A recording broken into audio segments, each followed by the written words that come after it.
عدت کے حکام سارے کو بیڑا غرق کر دیا. عدت اسلام کیا کہتا ہے؟ عورت 3 مینسز عدت گزارے گی، کہتا ہے کہ نہیں کہتا؟ 3 حیض عدت گزارے گی عورت. والمطلقات یتربصن بانفسہن 3 قروء، طلاق یافتہ عورتیں 3 حیض عدت گزاریں گی. عامدی صاحب نے اس کو بھی اڑا دیا. انہوں نے کہا ایکچولی اس دور میں چونکہ وہ مینسز تھے، پتہ چلتا تھا کہ حمل نہیں ہے، تو اب چونکہ الٹرا ساؤنڈ سے یا میڈیکل رپورٹ سے پتہ چل جاتا ہے کہ پریگننسی نہیں ہے، تو اگر پتہ چل گیا کہ پریگننسی نہیں تو کوئی عدت نہیں ہے. قامدی صاحب، پچھلے دنوں ایک مسئلہ بہت زیادہ زبردست و عام تھا، وہ تھا کہ عدت کی حالت میں دوسرا نکاح کرنا یا نکاح ہونا. تو اس سلسلے میں بہت سے لوگوں نے بہت سے توجیحات پیش کی، تو میں چاہ رہا تھا کہ آپ اگر اپنے علم سے اور قرآن اور سنت کی روشنی میں ذرا اس پہ وضاحت کریں. عدت کو سمجھ لینا چاہیے وہ چیز کیا ہے. یعنی جس وقت کسی خاتون کو طلاق ہوتی ہے یا اس کا شوہر دنیا سے رخصت ہو جاتا ہے تو اس کا اندیشہ ہوتا ہے کہ کسی بچے کا معاملہ نہ ہو. اس کو اصطلاح میں کہتے ہیں استبراء رحم. عدت اس لیے مقرر کی گئی ہے، یعنی اس عورت سے اللہ تعالیٰ نے یہ تقاضا کیا ہے، کیونکہ مرد کے پیٹ پہ تو بچہ نہیں ہوتا، عورت سے یہ تقاضا کیا گیا ہے کہ وہ اگر طلاق ہے تو 3 مہینے، اگر شوہر دنیا سے رخصت ہو گیا ہے تو 4 مہینے 10 دن انتظار کرے. کس لیے انتظار کرے؟ اس لیے انتظار کرے کہ اگر بچے کا کوئی اندیشہ ہے تو صورتحال بالکل واضح ہو جائے.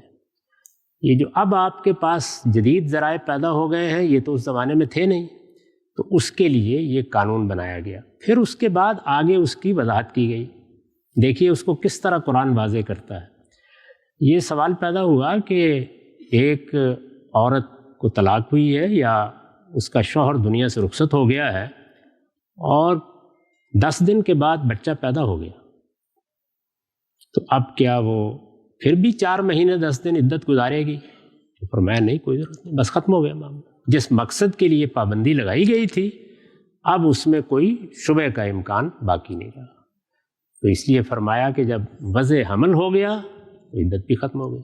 پھر یہ سوال پیدا ہوا، اور یہ سب قرآن میں ہے، یہ سوال پیدا ہوا کہ اگر کسی عورت کے ساتھ شوہر کی ملاقات ہی نہیں ہوئی تو اس میں کیا ہوگا؟ چنانچہ یہ سوال اس وقت بہت شدت سے مدینے میں پیدا ہو گیا جب اللہ تعالیٰ نے سیدہ زینب سے رسول اللہ کی شادی یا نکاح کا اعلان کر دیا طلاق کے فوراً بعد. تو یہ سوال پیدا ہوا کہ یہ کیسے ہو گیا؟ عدت تو ابھی گزری نہیں. تو فرمایا کہ کبھی ملاقات ہوئی نہیں تھی، ملاقات اگر ہوئی نہیں ہے تو کوئی عدت نہیں. اسی طرح جن خواتین کے ہاں ایام کا مسئلہ ہو گیا، ان کا مسئلہ پیدا ہوا تو قرآن نے اس کا جواب یہ دیا ان ارتبتم، اگر کوئی شبہ ہے تو پھر اس 3 مہینے یا 4 مہینے 10 دن گزارنے چاہیے. اگر عمر کے لحاظ سے، ایام کے لحاظ سے کوئی شبہ ہی باقی نہیں ہے تو آپس میں مل کے طے کر لیں، پھر کوئی عدت نہیں. تو عدت کو پہلے سمجھنا چاہیے کہ وہ کیا چیز ہے. اس لیے اس کو اتنا فتنہ نہیں بنانا چاہیے جس طرح ہمارے ہاں لوگ بناتے ہیں.